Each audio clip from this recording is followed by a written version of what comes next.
world, and we are back. My name's Kyle Fischl. This is going to be episode 134 of my poker vlog. For this one, I have the sickest hit and run ever. Make over $2,000 in about an hour. Literally one of the best runs I've ever had. Probably the best hourly of my life. Have only a few hands to go over, but before I get into it, my Club GG is offering a 10% sign-on bonus to any new members. Anyone interested in playing with me on some online games, I play there pretty much twice a week, stream some of them. And they also have the $1,000 free roll tournaments Thursdays at 4 p.m. Pacific Standard Time. Link to the club in the description below. And now let's roll the hands. So we are back at Sarasota, Florida, the One-Eyed Jack's poker room. We buy in the game for $1,000 before the first hand of note. Right as we sit down, we look down at pocket queens. With a $10 button straddle, there are 4 limps to me. It's definitely not going to be a limp for me. I think our good sizing would be about $75, so that's what I bet. Definitely want to size up and thin the field. Don't want too many random hands in there because Queens' equity go down significantly the further multi-way we go. Well, it turns out 75 was not anywhere near enough because 4 different players decide to call. Only one of the limpers lets it go, so we're going 5 ways to a flop. Really not sure what flop would be good for me 5 ways, but on 7-4-3 rainbow, I'd say that's about as good as it gets.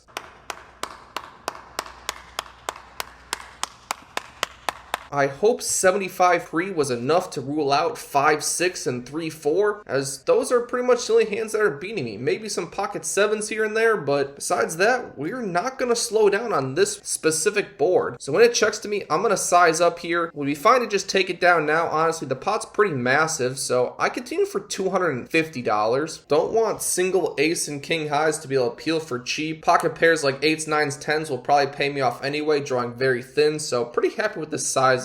It folds all the way to the big blind, who goes all in for approximately $340. Well, I'm never folding for this price. Hope he doesn't have 5-6, otherwise I'm pretty happy with my hand. When I put in the call, he asked me how many times I want to run it, whatever I want. For me, it's always 2 times, no matter what. Happy to run this out twice. I show my hand, and he has king 7 offsuit, so just top pair good kicker. Kicker technically live against my queens. Well, any kicker would be, but still 2 boards, please, dealer. Let them be safe. First one, 10 of hearts and 4 of clubs. We are guaranteed half the pot. Second board, 5 of diamonds. The opponent calls for a 6 on the river. Honestly, it'd be fine to give it to him. I'll take 3/4. That's still a good size win. But we get the whole thing on the 3 of diamonds river. Definitely a great run out. Happy to win a very large pot. We are running hot, and this is literally the first hand of sitting down. What a crazy hourly. Very shortly after that, with a $10 button straddle, there are 2 limps. I raise it up to $40 with Jack 10 offsuit from the hijack. Somewhat loose, but I like playing a lot of hands, and Jack 10 offsuit is going to be good enough from relatively late position. Well, similarly to the last hand, we get 4 callers. So we're going 5 ways to the flop again. This is one of the best poker tables I've been at in a long time. Flop is 10-7 deuce 2 spades. When it checks to me, having a really marginal top pair, like my kicker really isn't good at all. I still think this board's good enough to bet on. Like there are plenty of spade draws, 8-9, maybe weaker 10s, maybe 7-8. Plenty of hands that can pay me off 1 or multiple streets. Fine to fold out hands with equity like king, queen, ace, jack, things such as that. So I'm going to continue for a little over half pot. I bet $125. Hoping this thins the field, and it barely does as the cutoff and the button call. So we're still going 3 ways to a turn card, which is a 10 of clubs.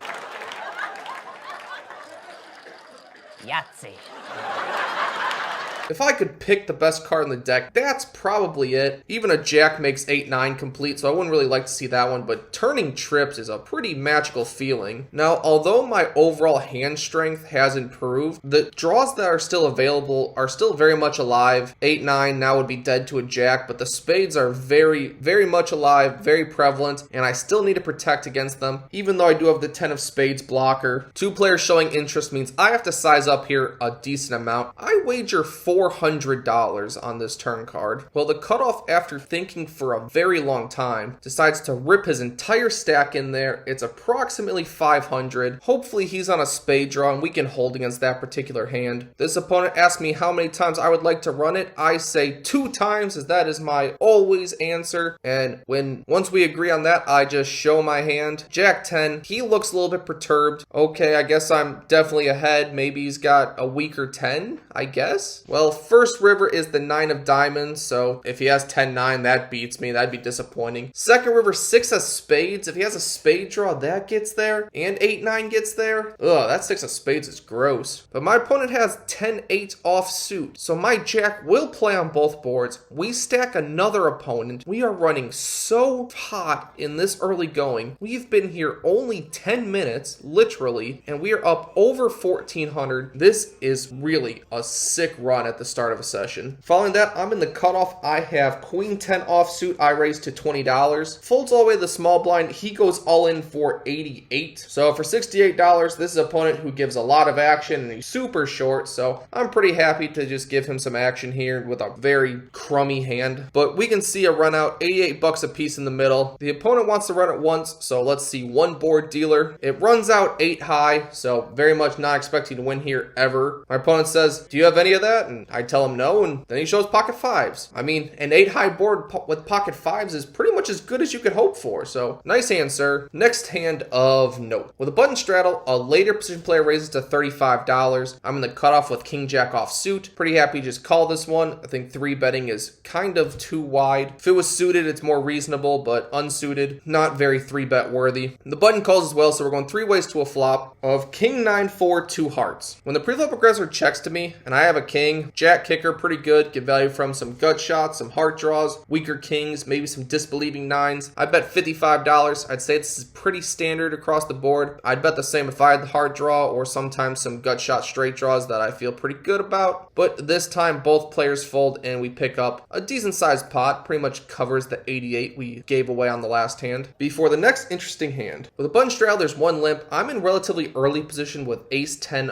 off suit. I'm going to raise this one up to $40. Very reasonable. Ace and a Broadway card feels decent for an open. And, you know, this table's playing wild, having a lot of action, playing hands like king 7 offsuit, so we're pretty happy to raise a ace Broadway card here. Only the player to my direct left calls, so we're going heads up to a flop of 7-7-4 rainbow. This is a board where I just expect to have the best hand here a majority of the time. My ace high is very much the best hand against, you know, jack 10, king queen, 8-9. A lot of hands that would peel that don't have any connection to this board, and besides some smaller pocket pairs, I expect to get a fold here a lot of the time. So I just continuation bet, kind of valuing my ace high. I bet $50, and my opponent folds pretty quickly, so we get an uncontested one on this one before we arrive at a final hand of note. A middle position player raises to $15. I 3-bet pocket kings from the cutoff to $50. Happy to 3-bet this one, definitely a premium. The pre-flop aggressor is the only caller, so we are heads up to a flop of 8-3-4 2 clubs. This opponent had been calling very wide very frequently at this table, so I actually think he's one I can go for multiple streets on, even a board this small. I don't have a club in my hand, so that leads me to want to size up a little bit more. He could easily have king jack of clubs, any 2 clubs, a random 8. This opponent would call a lot of hands, so we can bet pretty happily here. I start out with a $60 bet on the flop, and my opponent calls very quickly. The turn is the 3 of spades, a very good card here. If my opponent had like 8-9, he just lost a lot of outs. The bottom card pairing is just very good for an overpair in general, so we can happily bet this one again. I bet $125, hoping to get value from some club draws, some 8s, maybe middling pocket pairs, 5-6, things such as that. My opponent calls pretty quickly, and the river is a bink king of hearts. Not that I ever think I was behind at any point in the hand, but this one just kind of cements how good I've been running on this day and how easy the game is when you're running super hot. This is a card where I think you have to polarize a bit. If my opponent has missed clubs, he he's probably folding to any sizing. If my opponent has an 8, you know, the king's an obvious overcard, and is he really going to call 3 streets with an 8? I don't know, probably not, but either way, we want to bet really big on this one, so we choose a sizing of $300. My opponent doesn't think too long before letting his hand go. I suspect he did just have clubs and happened to miss it on this one, but we take down another strong pot before we end the night. We've played for only an hour and a half. We are into the game for $1,000, out of the game for $3,073. That is a profit of $2,073 across 1.5 hours, equates to $1,382 an hour, or 276 big blinds an hour. Wow. Yeah, this day was pretty awesome. I ran incredibly well.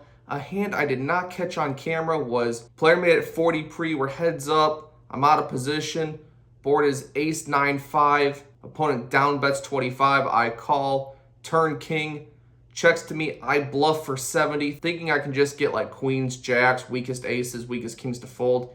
He calls, river 9, okay.